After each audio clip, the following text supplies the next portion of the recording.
¿qué tal? Estamos de nuevo aquí en el Apologetic Pub, este día con un tema súper importante que vamos a tener el honor de discutir con el ingeniero Ricardo Narváez, ingeniero estructural, graduado de la maestría en apologética de la Universidad de Biola, de la Escuela de Teología de Talbot, si mal no recuerdo, ¿verdad, Ricardo? Es un tema muy importante, creemos que hay mucha confusión de esto académicamente y en la fe cristiana, y queremos tocar algunos puntos que yo creo que van a ser de mucha utilidad para los que nos escuchan, ¿no? Queremos comenzar con esta pregunta, Ricardo. ¿Es el origen de Adán un punto importante para la fe cristiana? Sí, de hecho tal vez yo lo pondría de otra manera. Tal vez la existencia histórica de Adán es un punto muy importante para la fe cristiana.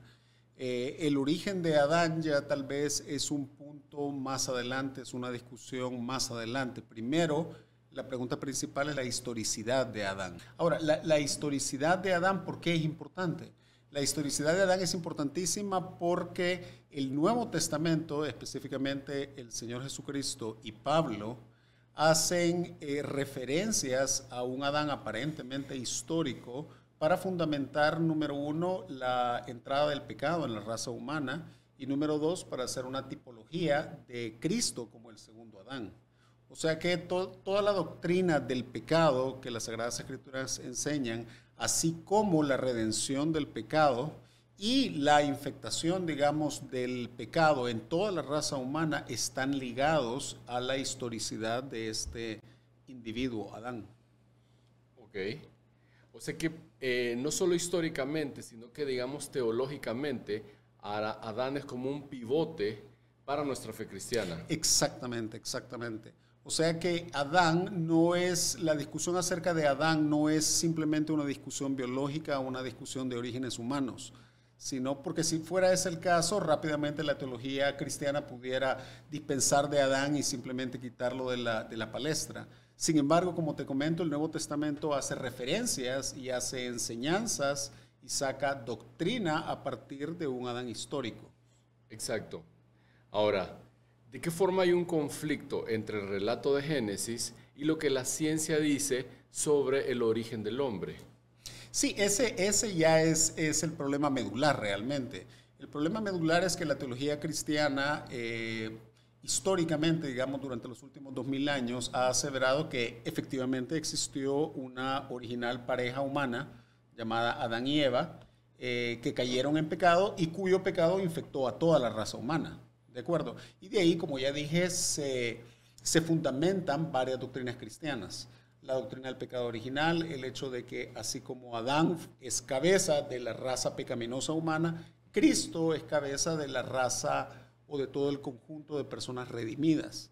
Ahora, el problema, respondiendo a tu pregunta, es que la ciencia, el paradigma actual de la ciencia desde hace básicamente casi 160 años, es que el ser humano tiene su origen a través de un proceso evolutivo, mientras que una lectura literal de Génesis nos haría entender que Adán fue creado, como se dice en latín y teológicamente, de novo, es decir, de la nada. Del polvo, ¿no? O de nuevo, exacto. Entonces ahí radica precisamente la disensión, digamos, entre lo que algunos consideran que es el entendimiento teológico clásico y lo que dice la ciencia contemporánea. Ok. ¿Hay alguna forma de eliminar o matizar esta aparente contradicción? Fíjate que sí, realmente hay varias propuestas, y podemos platicar de ellas más adelante, que recientemente se han estado discutiendo, digamos, en el ámbito cristiano académico. Desde hace tal vez unos 10, 15 años hay una fuerte efervescencia en la academia cristiana, principalmente la evangélica conservadora, de tratar de llegar a una resolución sobre este tema, ¿de acuerdo? Porque es uno de los temas apologéticos tal vez más importantes, ¿no? No sé si tú habrás oído que generalmente cuando la gente dice, bueno, hay un conflicto entre ciencia y religión o ciencia y fe, aunque no lo dicen de una manera explícita, realmente a lo que se están refiriendo y lo que tienen en mente es el tema de orígenes. Exacto. Que según platicábamos la vez pasada, tú me comentabas que hay tres tipos de discusión en cuanto a los orígenes. ¿Cuáles son, Ricardo? Correcto. Tenemos el origen de la vida, que ese es un tema que mucha gente confunde también con el tema evolutivo, cuando realmente no tienen mucho que ver.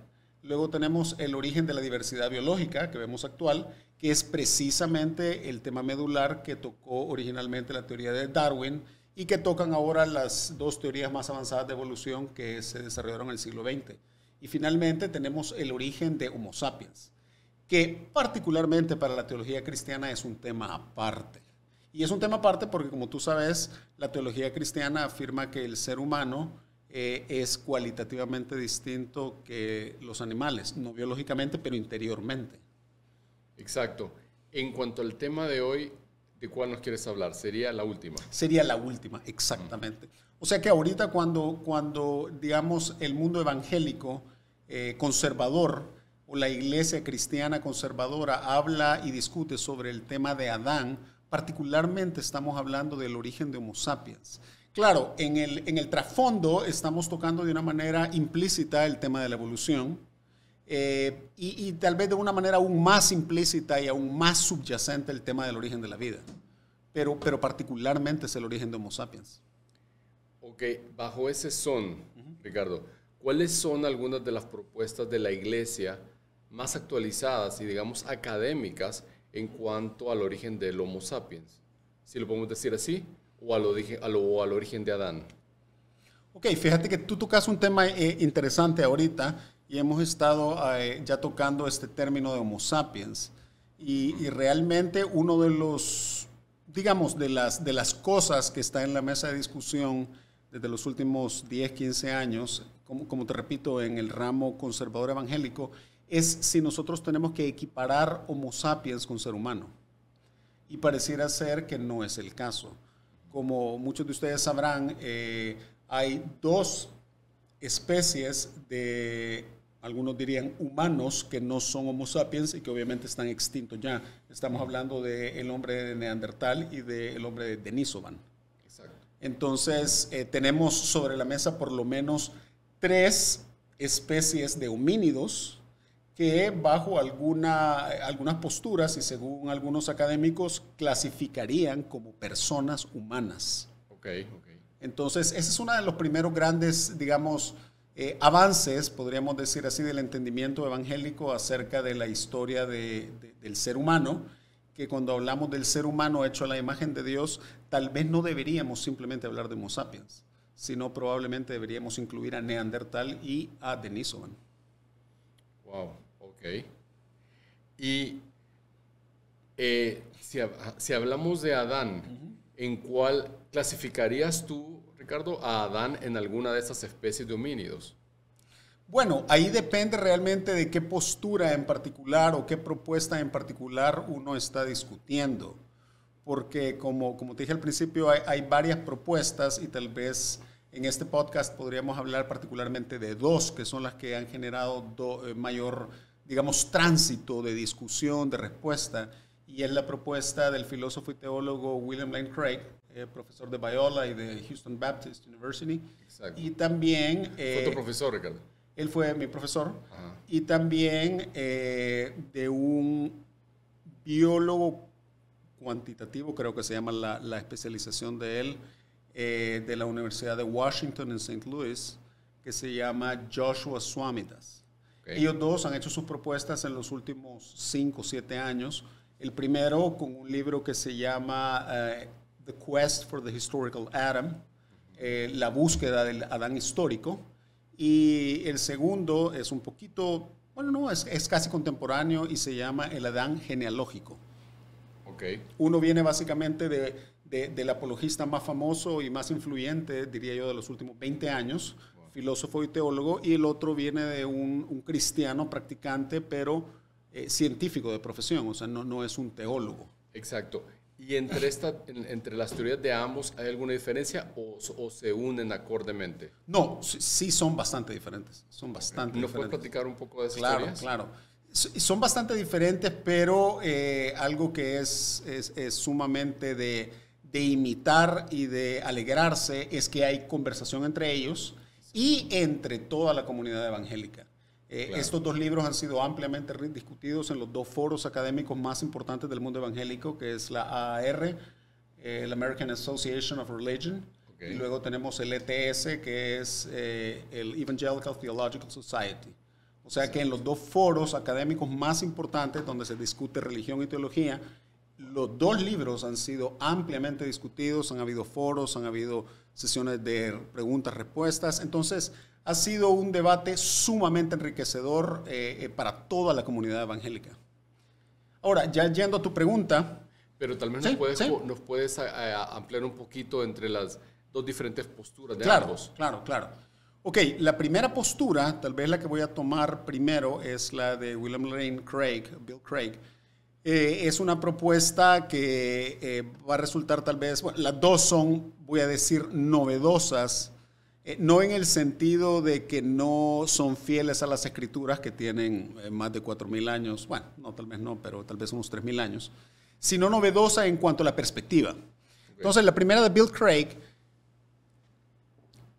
postula lo siguiente, y es bien importante entender cuál es la base de la que partió Bill Craig, porque mucha gente que no entiende la presuposición del Dr. Craig lo acusa de haber hecho un libro simplemente pro evolución. Y como tú sabes, muchísima de la iglesia conservadora evangélica en Latinoamérica, por lo menos, es fervientemente antievolutiva. Exacto. Entonces, sin embargo, la postura de Bill Craig simplemente presupone el paradigma evolutivo y se pregunta si con el paradigma evolutivo es posible hacer una sincronización o hacer válido la historia de Génesis. Okay.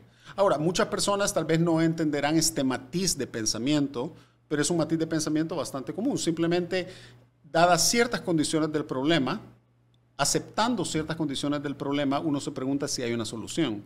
Entonces, Bill Craig simplemente dice, dando por sentado, sin hacer una valoración de juicio, si es cierto o no, sino que dando por sentado que la ciencia evolutiva es correcta, habrá una manera en que el relato bíblico del origen de Adán pueda ser sincronizado con lo que la ciencia evolutiva dice.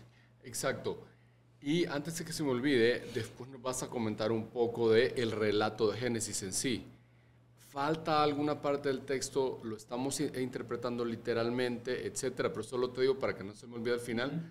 Quisiera que habláramos de esto, pero termíname de platicar en qué termina esta teoría. Ya, entonces la propuesta de Bill Craig se basa en un análisis principalmente del texto bíblico. Esa es la primera, digamos, pierna o la primera pata de su argumento. La segunda es un análisis, digamos, de todo el estado del arte de la historia fósil, de todos los antepasados homínidos. Exacto. Y luego, digamos, un análisis crítico también de lo que se sabe ahora de lingüística, acerca de arte antiguo, acerca de neurociencia.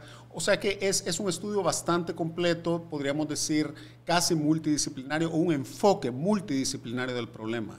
Y no supongo incluye un poco de genética. Incluye un poco de genética, de hecho, incluye genética, incluye principalmente exégesis del Antiguo Testamento y del Nuevo Testamento, porque el Nuevo Testamento tiene pasajes relevantes de Adán. Incluye, como ya dije, también paleontología humana, también arte antiguo, también neurociencia, la fisonomía de la generación del lenguaje, etcétera, ¿no? Entonces la propuesta de él, diciéndola de una manera resumida, él concluye que es posible, y esta es la palabra clave, y este es el matiz importante que todos tenemos que entender, es posible. Bill Craig no está asegurando que es el caso, que es posible que el antecesor común más cercano de las tres razas de homínidos que pueden clasificarse como personas humanas, de Homo sapiens, de Denisovan y de Neandertal, sea el homínido que correspondió a Adán y Eva. Y esa persona o ese homínido se llama el hombre de Heidelberg. Ok. ¿Por qué llega a esa conclusión con el hombre de Heidelberg y no con Neandertal o Homo sapiens? Ok, esa es una pregunta excelente. ¿Por qué? Porque un punto teológico, y este es un punto derivado del exégesis de las Escrituras, es que un punto no negociable aparentemente en la teología cristiana, digo aparentemente porque hay personas que difieren de esto, es que Adán tiene que ser el progenitor universal de la raza humana. En otras palabras, no puede haber un homínido que clasifique como persona humana que no tenga como antecesor a Adán y Eva. Exacto. Y sí, la ciencia y lo que la teología incluso entiende como un ser humano hoy en día, engloba a Denisovan, Neandertal y Homo sapiens, no podemos tener a Adán y Eva identificado como Homo sapiens, porque estaríamos dejándolo como antecesor de Denisovan y de Neandertal. Exacto. Dejaríamos a esas personas afuera, ¿no? Exactamente, y habría una falsificación de la doctrina bíblica bastante esencial, que Adán y Eva son los padres universales de la raza humana a través de las cuales entró el pecado. Excelente. ¿En qué concluye esa teoría? ¿O Okay. qué sigue más? Sí, entonces la pregunta es cuál es, habiendo identificado, digamos, el momento en que se dan las especies de homínidos que pueden ser identificados como personas, y después más adelante podemos hablar de por qué son identificados como personas humanas, esos tres tipos de homínidos. Recuérdame porque es un punto importante eso. Ok, Ajá. ¿cuál es el antecesor común? El antecesor común e inmediato, según el registro fósil actual, es el hombre de Heidelberg. Entonces, el hombre de Heidelberg es exactamente en la cadena fósil o en el registro fósil el homínido que los antecede a ellos tres. Entonces, él sería un principal candidato para haber sido la especie, digamos, de la cual fue Adán y Eva. Ahora, aquí surgen una cantidad de preguntas, obviamente. Hay dos preguntas centrales. La primera ¿es este hombre de Heidelberg entonces producto de una creación de novo, es decir, de una creación milagrosa de la nada o del barro de la tierra de parte de Dios? ¿O este hombre de Heidelberg vino a existir a través del proceso evolutivo? Exacto. Y esa es la pregunta, o esa es la llaga que a veces no se quiere tocar o simplemente se omite en las iglesias evangélicas. Correcto, correcto. Entonces, como dije al principio, la presuposición de la tesis de Bill Craig es que la ciencia evolutiva es correcta, pero es una presuposición solamente para hacer un experimento si es posible casar la ciencia evolutiva con lo que dice Génesis. O sea, el argumento del Dr. Craig no es proevolutivo ni anteevolutivo, simplemente está dando por sentado la evolución para hacer su caso. Exacto. Entonces, pero, ¿perdón? Sí. En esto tú decías que habían dos teorías, que lo hizo de nuevo o que fue parte del proceso evolutivo. Exacto. Entonces, en la propuesta del Dr. Craig, como se da por sentado la veracidad del proceso evolutivo, entonces este hombre de Heidelberg vendría a ese punto a través de la evolución. Y la propuesta del Dr. Craig es que Dios, de una forma providencial y milagrosa, elige y toma una pareja, hombre y mujer, de homínidos Heidelberg y los dota de lo que sería el soplo divino, o como se conoce teológicamente, la imago Dei, la imagen de Dios, que básicamente tiene, bueno, una cantidad de características, que sería básicamente racionalidad, sería responsabilidad, sería una conciencia ética, sería una autoconciencia, probablemente la habilidad del lenguaje. La capacidad de reconocerle. Exactamente. Todo lo que reconocemos, porque ese es un tema grandísimo, lo que comprende la imago Dei, Dios lo descarga de una manera milagrosa en esta pareja de hombres de Heidelberg, un hombre y una mujer. Exacto. Ahora, si nos vamos un poco, solo para ahondar esa teoría y luego nos vamos a la otra, Ajá. si nos vamos a un poco a esta teoría, el relato, y nos vamos y lo vemos desde el relato de Génesis, ¿tenemos elementos en Génesis para respaldar esta teoría, Ricardo? Mira, sí, realmente yo tal vez lo pondría de esta forma. No hay información en Génesis que contradiga una postura de esta una postura evolutiva. No, más bien la postura de que el hombre de Heidelberg pudo haber sido Adán y Eva, realmente. Porque el punto de la propuesta del Dr. Craig no es argumentar en favor de la evolución. Claro. Más bien es decir, es enteramente plausible e enteramente congruente con el relato bíblico. No contradictorio, exactamente, que el hombre de Heidelberg haya sido Adán y Eva. Okay, pero Por cierto, solamente te digo este dato antes que se me olvide. El hombre de Heidelberg se ubica en el registro fósil aproximadamente como a 750,000 años de edad, más o menos. Claro, pero, y esto es para los que nos escuchan, yo creo que aquí la mayoría de, digamos, feligreses cristianos tradicionales también se han de estar preguntando, ok, esa es una teoría, pero si nuestro libro sagrado, donde ponemos nuestra fe, son las Escrituras, ¿cómo podría esta Escritura sagrada del Génesis concordar con esta teoría? Ok, es una excelente pregunta. Como te dije al principio, el análisis del Dr. Craig parte de una vista o un examen fresco de los primeros 11 capítulos de Génesis. Muy bien, los Génesis tiene 50 capítulos. Los primeros 11 capítulos son claramente una entidad literaria de género literario distinta que Génesis del 12 al 50. Eso es bastante claro para cualquier persona que haya leído aún superficialmente Génesis. En Génesis 1 al 11 se conoce como la protohistoria, y de Génesis 2 en adelante empieza lo que ya todos nos podemos relacionar bien directamente. El llamado de Abraham, Isaac, Jacob, las 12 tribus, José, Egipto, etc. Pero los primeros 11 capítulos tienen 3 relatos básicamente míticos. Tienen la creación, tienen el diluvio y tienen la Torre de Babel. Okay. Entonces, el primer gran punto, y tal vez esta es la piedra medular de la conclusión teológica de Bill Craig, es que los primeros 11 capítulos corresponden a un género literario que es distinto que el resto de los capítulos. El resto de los capítulos es claramente género histórico. El primero es un género que se ha identificado como mitohistoria. Ese es un tema, ese es un género poco conocido, es un género literario bastante especializado. Fue parte de los descubrimientos del Dr. Craig al interactuar con la academia que es especialista en este tipo de literatura, porque esta es una especialización, una rama del estudio de la literatura. Por ejemplo, una rama de la teología. De la literatura. En general. Sí, en general. Por ejemplo, un experto en mito, que es ampliamente conocido y querido por todo el mundo evangélico, fue C.S. Lewis.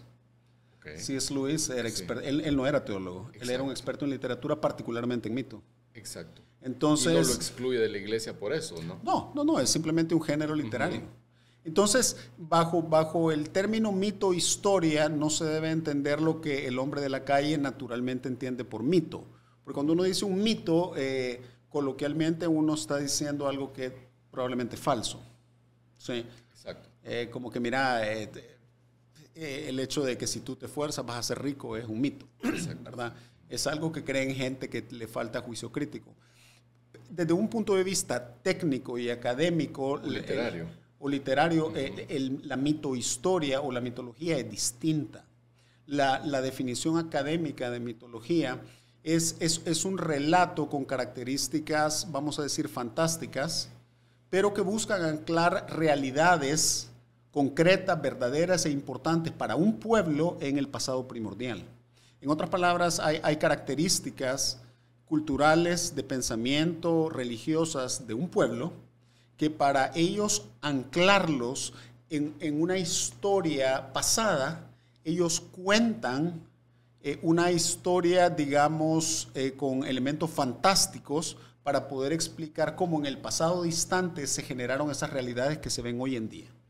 Es un poquito complicado de entenderlo, pero no es, realmente es un área académica de la literatura, pero no es, y eso es el punto importante, no es mito en el sentido que es mentira.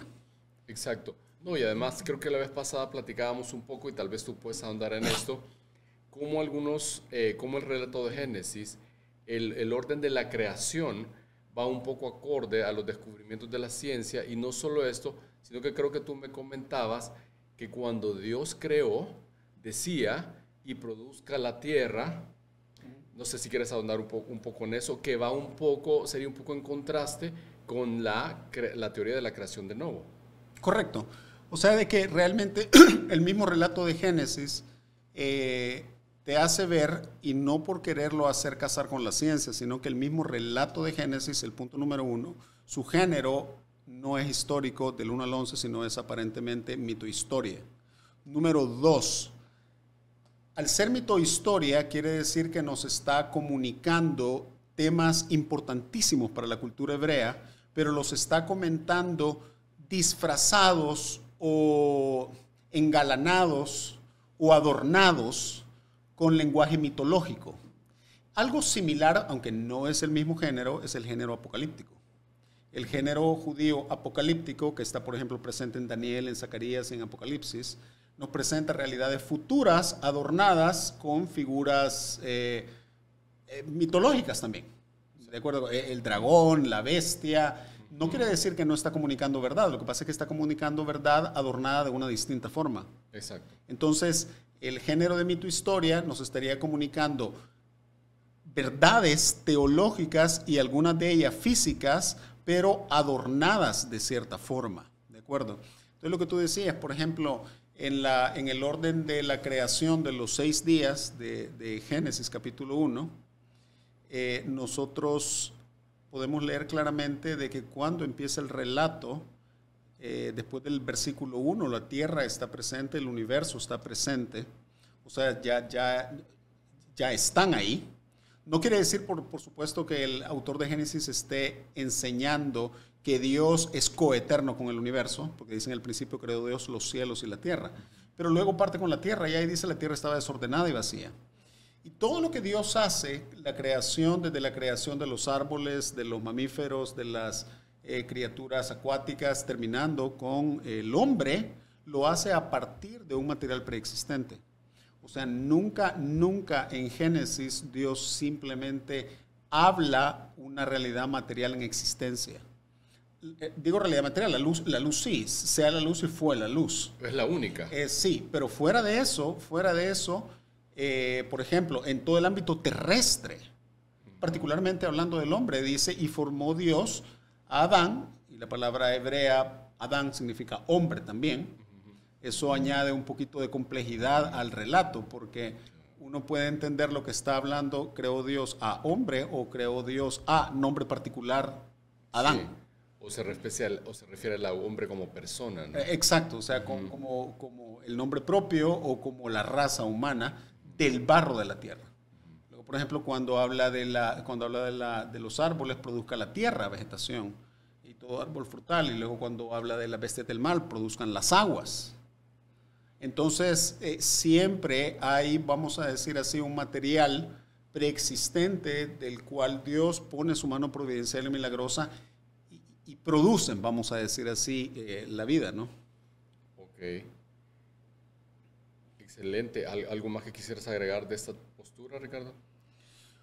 Bueno, esta postura, un elemento importante de esta postura es que cumple el requisito fundamental de que esta pareja de hombres de Heidelberg tendrían el download, si podríamos ocupar ese término, de la imagen de Dios en sí mismos, y ellos naturalmente se hubiesen separado del resto de población de hombres de Heidelberg por el mismo hecho de que ellos tenían una conciencia diferente ya, y probablemente ya no hubo, digamos, procreación con sus congéneres, porque ellos ya se miraban a sí mismos diferentes. Y ellos cumplen la característica de ser los progenitores entonces universales de lo que más adelante sería Denisovan, Neandertal y Homo sapiens. Entonces, bajo esta postura, la cadena evolutiva seguiría solamente a través de esta pareja de hombres de Heidelberg. Entonces, digamos que cumplimos el requisito teológico en Génesis. Exactamente, el requisito teológico, no solamente en Génesis, sino que en Romanos y en los Evangelios, de que como el pecado entró a la raza humana por Adán, dice Pablo. Exacto. Entonces, el hombre de Heidelberg, esta pareja en particular, hubiera sido, digamos, las puertas a través de las cuales entró el pecado y se diseminó por toda la descendencia de homínidos que siguieron. Y número 2, tal vez la otra propuesta importante, o el otro elemento bien importante entenderlo, es que el hombre de Heidelberg es ya el primer homínido que tiene las características fisiológicas para soportar un sistema nervioso capaz de tener una capacidad craneal y tener las habilidades que tiene Homo sapiens moderno. Exacto. De lenguaje, de raciocinio, etc. De hecho, creo que ibas a agregar algo del elemento fósil, ¿o ya no? No, del elemento fósil ya no. Ok. Entonces, ¿cuál sería la postura contraria que es aceptada también en la iglesia y que es prácticamente discutida en un ambiente académico? Bueno, la otra postura no es contraria, sino que es otra alternativa reciente. Es la propuesta por el doctor Josh Swamidass, que, como ya comenté, es biólogo computacional de la Universidad de Washington. Y él hace una propuesta bien interesante. Tal vez la manera más fácil de entenderla es contrastarla un poco con la de Bill Craig. Bill Craig hace una propuesta de un Adán antiguo que preserva la paternidad la paternidad de Adán para todos los seres humanos. La propuesta de Josh Swamidass es una propuesta de un Adán bien reciente, incluso tan reciente como 6.000 a 10.000 años de antigüedad, o sea, en términos fósiles, ahí nomás. Ajá. Pero su gran problema es prácticamente la evidencia fósil quedaría fuera. No, ya lo voy a explicar. Pero no preservaría la paternidad universal de Adán y Eva para todos los seres humanos. Y ese, digamos, es el gran, podríamos decir así, talón de Aquiles teológico de esa propuesta. Ok, ¿tú estarías de acuerdo con esa propuesta? Realmente, yo creo que ahorita nadie ha tomado bandos realmente. Esta es una discusión que va a tomar décadas y probablemente van a seguir saliendo propuestas. Simplemente creo que es un momento en que uno debería ver la fortaleza, las debilidades de ciertas propuestas y algo bien importante, ver cómo sí hay más de una posibilidad, cómo se puede casar la ciencia evolutiva con el relato de Génesis, siendo fiel a las Escrituras. Exacto, que es un poco de lo que vamos a hablar más adelante, ¿no? ¿Nos quieres agregar un poco más del relato de Swamidass? Sí, claro. Para entender un poco más. Claro, el relato de Swamidass es el relato... ¿En qué consiste y cuáles serían las diferencias principales con la teología de Craig? Correcto. La propuesta de Swamidass es la propuesta de un Adán joven. La propuesta de él, al igual que la de Craig, da por sentado la evolución, aunque Swamidass sí es más vocal en el sentido que él no solamente la da por sentado para efecto de examinar el problema, sino que como científico la da por sentado. Él cree que es el relato, que es el relato correcto de la diversidad biológica que existe, ¿verdad? Claro. Y claro, este sería un tema completamente aparte, pero Swamidass sí parte del punto de vista de que la ciencia evolutiva es verdad, por lo menos los grandes postulados. Sí. Y el relato de él o la propuesta de él es que toda la evolución hasta los homínidos sucede tal como la ciencia evolutiva lo dice. Pero hace 7.000, 10.000 años, Dios crea de nuevo en un jardín especial ubicado en el Medio Oriente una pareja de Homo sapiens. Aparte de los Homo sapiens que ya estaban. Exactamente, exactamente. Y esa pareja de Homo sapiens tiene las mismas características que los Homo sapiens con los que son coetáneos, con los que conviven, solamente que los crea en un recinto especial que es el Jardín del Edén. Y todo lo que se lee en Génesis se puede interpretar o aplicar literalmente a la propuesta de Swamidass, literalmente. Entonces, esta pareja de Homo sapiens pasan por la prueba, fallan la prueba, son expulsados y al ser expulsados salen a un mundo donde hay probablemente, no decenas de miles, pero probablemente miles de Homo sapiens similares a ellos, pero no con el soplo divino, con el imago Dei. Con el imago Dei que tenía esta pareja. Y de alguna manera esta pareja se reproduce y probablemente se empieza su descendencia también a mezclarse con los demás Homo sapiens. El gran problema de esta postura es que te imaginarás de que esta sería la explicación a quién fue la esposa de Caín. Esa es una, ahí queda bien claro, ¿no? Exacto. Ahí queda bien claro la pregunta que se hace mucha gente, ¿cómo puede ser que cuando Caín mató a Abel, dice la escritura de que no solamente huyó, sino huyó a un lugar lejos y tomó esposa y construyó una ciudad, lo cual da a entender que había una población importante. Para construir, ¿no? En otro lado, exactamente. Pero la gran debilidad de esta propuesta es de que entonces uno puede, hace 6.000 años, encontrar a Homo sapiens que no son descendientes de Adán y Eva. Exacto. Y por tanto, ¿cuáles son las implicaciones teológicas para ellos? ¿Son seres con la imagen de Dios? ¿Son seres eternos? ¿Son seres redimibles por Cristo? ¿Son animales o son seres humanos? A pesar que sean Homo sapiens. Exacto. Entonces, la propuesta es sumamente atractiva en el sentido que, número uno, hace una sincronización, digamos, perfecta, como cerrar un zipper entre el relato de Génesis, leído casi literalmente, y lo que la ciencia evolutiva nos dice. No hay absolutamente ningún conflicto. El único problema es el problema teológico que tuviéramos seres humanos que no son descendientes de Adán y Eva. Exacto. Ahora, como la especialización de él, y él es un profesional del área particular computacional de biología, entonces él ha hecho cálculos de que para el tiempo de Cristo, todos vendrían de esa pareja. Todos tendrían descendencia de esa pareja. Ahora, él hace un punto, y lo voy a mencionar aunque este es un punto bien técnico. Él dice de que la propuesta de él no es que Adán es genéticamente el padre de todos. O sea, la propuesta de él se llama el Adán genealógico, no el Adán genético. ¿Por qué? Porque él dice de que nosotros tenemos una cantidad de gente que nos precedió, ascendientes, pero nosotros no tenemos material genético de todos nuestros ascendientes. Exacto. Algunos de ellos simplemente se fue eliminando y eliminando. Uno tiene material genético de algunos. Exacto. Pero eso no elimina el hecho de que yo sí tengo ciertos ascendientes en mi pasado, en mi árbol genealógico, de los cuales yo ya perdí su genética. Exacto. Entonces él dice, no estoy diciendo que para el año 1 todo ser humano tenía DNA de Adán, pero sí estoy diciendo que eran parte del árbol genealógico de Adán. Ese es el punto teórico, digamos, que, bueno, de tu especialidad que podrías apreciar muy bien, ¿verdad? Que él no dice que todos tenemos exclusivamente DNA o todos tenemos DNA de Adán. Él, y tú lo sabes, la población humana, sobre todo en Europa, tiene 2 a 3% de DNA de Neandertal. Exacto. Y si nosotros nos metamos un poco a selección natural, esa teoría es bastante plausible, ¿no? Correcto. Ahora, ¿quieres agregar un poco más de esa teoría, Ricardo? Antes de que te haga la siguiente pregunta, porque la siguiente pregunta es, ¿qué opinas tú del creacionismo puro?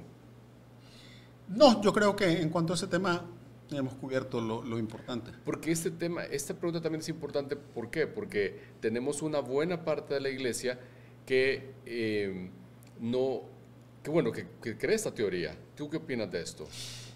Mira, en el tema de orígenes, como tocamos al principio, que tiene que ver con el origen de la vida, la diversidad biológica y Homo sapiens, o más bien dicho, de los seres humanos, tenemos básicamente un abanico de posturas en la teología. A veces los creyentes pensamos de que existen solamente 2 puntos de vista, que sería, le vamos a llamar un creacionismo o un paradigma evolutivo. Pero realmente no es así. Realmente hay toda una gama de posturas teológicas y todos, y eso tenemos que ser caritativos, todos pretendemos y queremos ser fieles a la palabra de Dios. Exacto. Algo que tenemos que sacar completamente a la discusión es empezar a acusarnos de que estamos siendo infieles, que estamos siendo paganos, que estamos blasfemando. Que estamos blasfemando. Debemos tener la madurez de entender de que queriendo ser fieles a las Escrituras podemos tener diferencias de exégesis y de hermenéutica de qué dice el texto, porque el texto es notoriamente difícil de Génesis 1 al 11. Entonces, rápidamente te digo, en el espectro, digamos, más literal de la lectura de Génesis, tenemos lo que se llama en inglés YEC, Young Earth Creationism, y en el espectro más hacia el otro lado tendríamos lo que sería el evolucionismo teológico. Exacto. Entonces, mira, YEC, Young Earth Creationism, es una postura extrema. Realmente en la academia básica evangélica conservadora no la tiene básicamente nadie. Existe una organización bastante fuerte y bastante vocal que la promueve, que se llama Answers in Genesis. pero fuera de ellos realmente no hay ninguna organización, universidad, seminario de relevancia que promueva YS. ¿En qué consiste? YS es lo que tal vez aprendimos todos nosotros en la escuela dominical, que hace 6.000, 7.000 años Dios creó la tierra, creó el universo. Bueno, realmente no, eso no es parte de YS. Hace 6.000 años Dios creó la tierra aproximadamente, y Dios creó de nuevo. De nuevo no me refiero otra vez, sino que como una primera creación, toda la diversidad biológica. Y por supuesto que hay problemas monumentales en eso, porque hace 6.000 años quiere decir que tuviéramos la diversidad biológica que se tiene hoy en día, más la diversidad biológica que sabemos que se ha extinguido en los últimos 6.000 años, los cuales son cantidades de especies, y todos ellos deberían haber casado o cabido dentro del arca de Noé. ¿Verdad? O sea, hay una cantidad de complicaciones en esa postura, monumentales realmente. Claro. Bueno, y que la creación sucedió realmente en 6 periodos consecutivos de 24 horas. Exacto. Claro, de hecho, bueno, en lo personal yo he oído teorías, y como tú dices, es un abanico de opiniones, pero teorías desde que el dinosaurio cohabitó con el humano, hasta que los dinosaurios nunca existieron, ¿no? Hay un montón de relevancia de esto, y tenemos que decirlo, aún en la misma iglesia cristiana evangélica hoy en día. Ahora, cuando tú me hablas de las posturas primeras, yo entiendo que esto es la postura académica de la iglesia actual, evangélica o protestante. Mira, yo creo que la academia evangélica conservadora, o sea, no la liberal, definitivamente ha abandonado ya casi por completo el creacionismo de la tierra temprana. Creo que esa es una posición que está casi abandonada. Y ahorita son décadas de transición en que se están avanzando un montón de propuestas.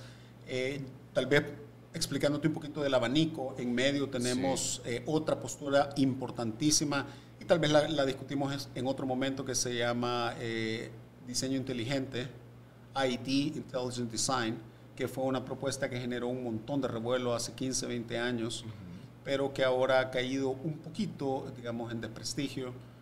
Tal vez la palabra no es desprestigio, pero se ha vuelto menos atractiva a partir de los últimos descubrimientos, digamos, de la ciencia evolutiva y también de exégesis bíblica. Claro, porque si yo soy un cristiano con mucha fe, un cristiano devoto, y yo entiendo el Génesis, como dicen ahí, como Dios me da a entender, ¿tengo que yo cerrarme a toda la postura científica? Porque si yo no me cierro, ¿estoy cayendo en pecado? Yo creo que sí, yo creo que esa es una pregunta interesante de platicar. Creo que tal vez deberíamos ocupar otro espacio, porque es la pregunta acerca de si la evolución, la postura evolutiva es eminentemente antibíblica, ¿verdad? Sí. Que por lo que tú dices no lo es. Pues creo que no lo es, pero sí hay que matizar realmente a qué nos referimos con eso, porque hay que definir claramente y de una manera más académica a qué nos referimos con evolución, ¿verdad? Y cuáles postulados de la evolución no son necesariamente contrarios a las escrituras, y qué postulados de la evolución aparentemente sí lo son. Porque los hay, exacto. Y cuáles postulados de la evolución no son un hecho científico comúnmente aceptado, sino que todavía es trabajo en camino, ¿verdad? Exacto. O sea que hay mucha tela que cortar en todo este tema. Sí. Sería un tema, ¿tú crees, para tocar en el futuro? Definitivamente, supuesto, claro. Hablar de esto un poco para aclarar muchos conceptos. Claro, ¿no? Claro. No, aquí creo que hay muchísimo más que hablar, porque, bueno, creo que hemos tocado las dos posturas más importantes, ¿verdad?, acerca del origen de Adán y Eva, pero podríamos platicar un poquito más de eso, del tema de la evolución, del tema del origen de la vida, etcétera. Exacto. Ahora una pregunta, Ricardo. ¿Por qué la iglesia tradicional evangélica en Latinoamérica, o mejor dicho, te pregunto, ¿la iglesia tradicional evangélica en Latinoamérica tiende a ser académica?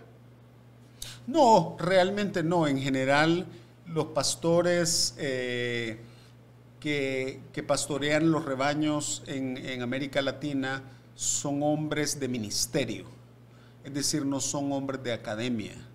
Y eso no es una acusación contra ellos porque no se puede hacer ambas cosas.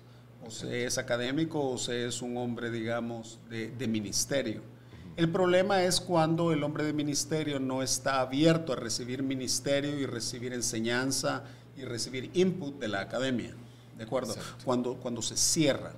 Entonces, creo que ese es parte del problema en Latinoamérica. Creo que en Estados Unidos sucede menos. Exacto. En Estados Unidos hay más oído del hombre de ministerio a la academia. En Latinoamérica generalmente los pastores no se educan en escuelas de teología o seminarios, sino en colegios bíblicos o bien simplemente en la práctica. Claro, no, y yo he oído, por ejemplo, disertaciones en ocasiones desde los púlpitos donde hablan desde genética hasta el carbono 14, desechan todo tipo de evidencia científica, y por otro lado tenemos hombres que han trabajado una vida, décadas enteras en descubrimientos científicos que yo creo que no pueden ser desechados así nada más, sino que hay que dar el valor que se debe, pues, en cada área que las personas, a la que las personas se dedican, ¿no? Claro. ¿Por qué este tipo de temas no se trata en los púlpitos, Ricardo? Bueno, yo creo que no se tratan porque son temas complicados. Son temas que tienen muchos matices, son temas que involucran cierto nivel de teología, un poco avanzado, también cierto conocimiento científico que probablemente mucha gente en la feligresía no lo tiene. Y sí es cierto de que no serían en general edificantes a tocarse del púlpito, pero no quiere decir que no habría un lugar en la iglesia local para que se toquen. Por ejemplo, clases especiales de apologética, clases de escuela dominical, cursos especiales. Porque es relevante que la iglesia conozca de todas las posturas. Por supuesto. Yo lo que creo que no es relevante es que un domingo en la mañana el pastor dé una prédica acerca del origen del Adán histórico, ¿no? Pero sí creo que debería haber... ¿no? Podría ser la raíz de muchas... Podría ser, pero sí generaría muchísima controversia. Pero estamos de acuerdo que no sucede, ¿no? Sí, no sucede. Sí. Pues gracias, Ricardo, creo que ha sido muy nutritiva tu explicación, tu disertación acerca de esto. ¿Quieres concluir con alguna idea o con alguna...? Bueno, yo creo que para mí ha sido sumamente refrescante e iluminador el hecho de ver cómo en los últimos 10 años la iglesia le ha hincado los dientes de una manera fresca, seria, académica a este tema, que es un tema bien complicado realmente. Y de hecho, no es la barrera apologética más grande para que las personas acepten o desechen el evangelio. La primera es la maldad del corazón, pero la segunda no es la evolución, es más bien la existencia del mal. Pero tal vez en tercer lugar está más o menos ese conflicto entre la ciencia. Hay mucha gente que honestamente tal vez dijera, tiene sentido la fe cristiana, pero ¿por qué tiene esta historia tan extraña, verdad, acerca del origen del hombre? O sea que concluyo diciendo de que la verdad es excelente, creo que es providencial de parte de Dios que la iglesia haya empezado a hacer avance académico serio en esto para quitar esa barrera apologética y que la gente pueda tener una congruencia mental entre lo que dice la ciencia, la mejor ciencia, y lo que se lee en las Sagradas Escrituras. No, y de hecho me recuerdas un comentario aquí de nuestra audiencia que dice, sí, le pregunté a mi pastor acerca del origen de Adán y quién era la esposa de Caín, y me dijo, no ande pensando eso o se va a tener que ir de la iglesia. Desafortunadamente, este tipo de situaciones se dan en la iglesia local y personas que racionalizan y que quieren saber de sus orígenes se ven prácticamente excluidas de la iglesia. Y por eso creo que esto es importante tocarlo. Claro. Y tocar todas las posturas. Y yo sé que diste la última conclusión, pero creo que con esto cerramos, pero sí necesito que me digas, aparte de la rama protestante, en las otras dos ramas de la iglesia cristiana, lo que es la iglesia católica y la iglesia ortodoxa, ¿Tienen alguna postura en común en cuanto a esto? Fíjate que no soy realmente conocedor en detalle de la postura de la Iglesia Ortodoxa. Sé que la Iglesia Católica Romana no tiene mayor problema con la ciencia evolutiva, Okay. ¿verdad? Y no es un tema que los ha consumido para nada, como la Iglesia Evangélica. En el protestantismo, sí. En el protestantismo tradicional tampoco, en la Iglesia Evangélica sí. Okay. En las ramas tradicionales del protestantismo tampoco, porque han tendido a ser en los últimos años liberales. Pero en el evangelicalismo conservador sí nos ha consumido. Y la razón por la que nos ha consumido es porque el ser evangélico, como expliqué la vez pasada, uno de los elementos fundamentales es que somos bibliocéntricos. Sí. Entonces somos entregados a la lectura, al exégesis, a tomar en serio la palabra de Dios. Pero eso no significa que en la iglesia evangélica hay una mala exégesis. No, pero significa de que nosotros luchamos con el Génesis del 1 al 11 de una manera que tal vez las otras dos ramas no luchan tanto porque su paradigma de vida cristiana es un poco diferente. Porque lo han superado académicamente. No, no realmente, porque es algo que recién se está superando. No es que ellos tienen una explicación congruente tampoco, simplemente no es un tema central en su vivencia. Claro. Y no lo ven como algo sine qua non para Exacto. para dejar de creer, ¿no? Exactamente. Muchas gracias, Ricardo. Creo que ha sido muy edificante. Nos vemos en la próxima. Ok, gracias.